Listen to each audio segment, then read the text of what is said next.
Tahukah kamu, di awal kehidupan manusia, pernikahan terjadi dengan cara yang sangat berbeda. Sesuatu yang hari ini terasa tidak mungkin Dulu justru menjadi jalan. untuk menyebarkan manusia di bumi. Lalu, bagaimana sebenarnya? Pernikahan pertama dalam sejarah manusia, dan kenapa? Anak-anak manusia pertama menikah dengan saudaranya sendiri? Di awal kehidupan manusia, hanya ada keluarga Nabi Adam dan Hawa, tidak ada manusia lain, tidak ada pilihan lain. Untuk berkembangnya manusia, harus ada pernikahan, dan disinilah muncul aturan khusus yang hanya berlaku di masa itu. Dalam riwayat yang dikenal di kalangan ulama, anak-anak Nabi Adam lahir secara berpasangan, laki-laki dan perempuan. Namun, mereka tidak menikah dengan saudara kembar mereka sendiri, melainkan dipasangkan dengan saudara dari kelahiran yang berbeda. Ini adalah aturan dari Allah yang hanya berlaku di masa itu. Sebagai jalan berkembangnya manusia, Mungkin di titik ini, muncul pertanyaan dalam hati kita. Bagaimana mungkin pernikahan dengan saudara pernah terjadi? Bukankah hari ini hal itu jelas dilarang?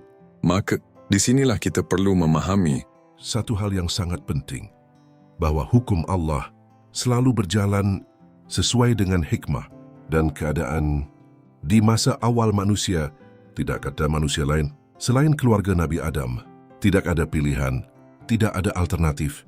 Jika saat itu langsung diberlakukan larangan seperti yang kita kenal hari ini, maka manusia tidak akan berkembang dan kehidupan tidak akan berlanjut. Maka Allah dengan hikmahnya yang sempurna menetapkan aturan khusus, aturan yang hanya berlaku di masa itu saja, sebuah aturan yang menjadi jalan bagi berkembangnya manusia.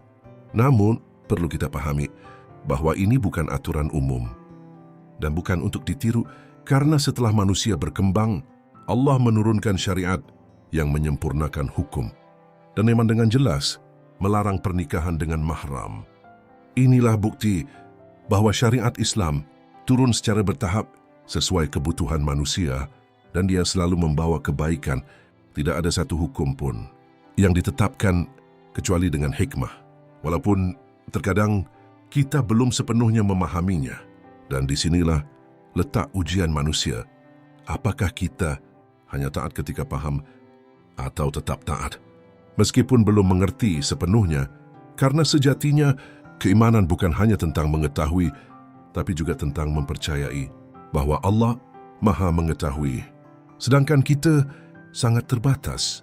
Kisah ini mengajarkan kita untuk melihat sesuatu tidak hanya dari sudut pandang hari ini, tapi juga dari konteks dan hikmah yang lebih luas. Dan semakin kita memahami, kita akan semakin yakin bahwa setiap ketentuan Allah selalu tepat dan penuh kebaikan. Dalam salah satu kisah, Qabil tidak menerima aturan tersebut. Ia ingin menikahi saudara kembarnya sendiri karena dianggap lebih cantik, namun aturan Allah berbeda. Dan disinilah kembali muncul sifat yang sama, yaitu iri dan tidak ridha, yang akhirnya menjadi awal konflik besar. Dari kisah ini, kita belajar bahwa hukum Allah selalu memiliki hikmah dan manusia diuji apakah ia taat atau mengikuti hawa nafsu. Qabil memilih hawa nafsu. Sedangkan Habil memilih ketaatan. Dan dari pilihan itulah lahir dua jalan, jalan kebaikan dan jalan keburukan. Hari ini mungkin kita tidak menghadapi ujian yang sama, tapi kita menghadapi ujian yang mirip saat kita tahu mana yang benar, tapi sulit menerimanya saat hati kita tidak ridha dengan ketentuan Allah. Maka kisah ini mengajarkan untuk tunduk, untuk percaya bahwa semua yang Allah tetapkan pasti ada hikmahnya. Semoga kita termasuk orang-orang yang taat dan menjaga hati. Amin ya Rabbal Alamin.